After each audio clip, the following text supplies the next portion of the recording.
I don't know who needs to hear this, but check your ferritin levels. Guys, my hair been falling from the root, like it's been years, and it has like some phases, and everyone says like it's natural, it's after stress or whatever, but it always grows. Like I have, yeah, I don't, it's not even layered, but, and it's like really then it always grows back, and it's not breakage, like it falls from the roots.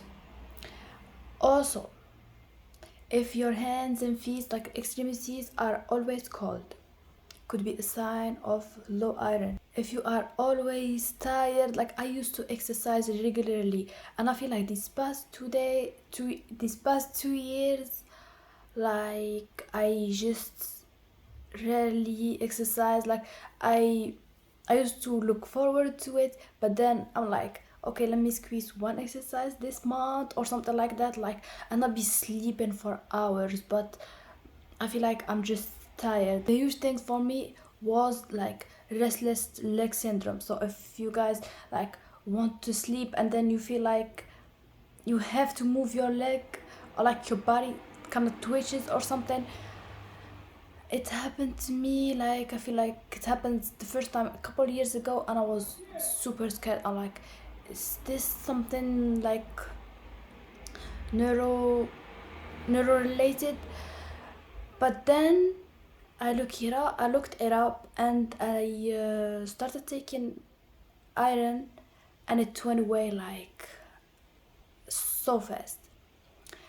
And then I just took it one time, and then I stopped.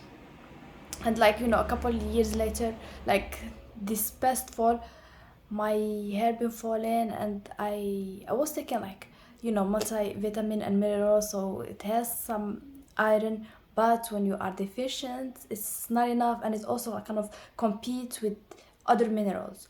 Yes, it is auto medication, but I'm also a pharmacist, so yeah, I took it.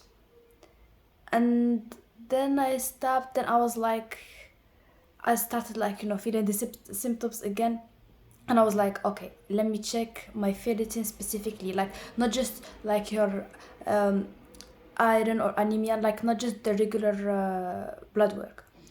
So I checked it, and it was 11, and that is really low. And yes, you can say like the normal range is between like 13 and I don't know 200 something, but when it's that low, like your body is not getting enough iron, so not enough hemoglobin, not enough oxygen, and it's not gonna prioritize your like hair or the circulation. Like your nails, oh my god, my nails used to be really long, and they keep like, you know, they are paper thin, they keep breaking.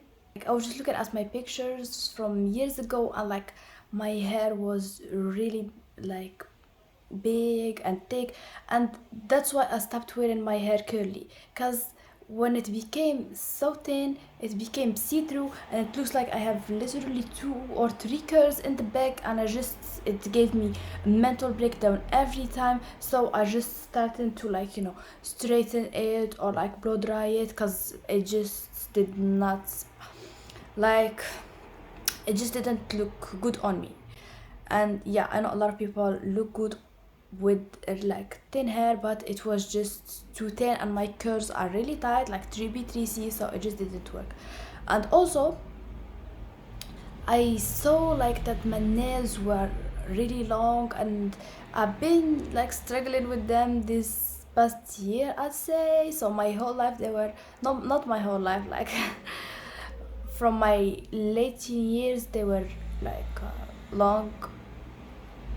So I was like, yeah, let me check my ferritin, because I knew that I was low on iron, but I didn't know like how much I should supplement, so I didn't want to overdo it. Also guys, if you struggle, like I feel like it makes my anxiety worse, like, and the heart palpitation also, like I be waking up in the middle of the night with you know, anxious for whatever reason, and having heart palpitation for whatever reason. Like I just be laying or something, and then I get them.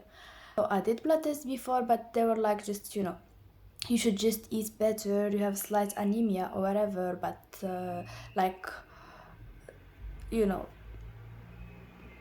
iron related. But yeah, if you're feeling any of these symptoms, please do the ferritin test. It's way precise than just, the regular hemato test.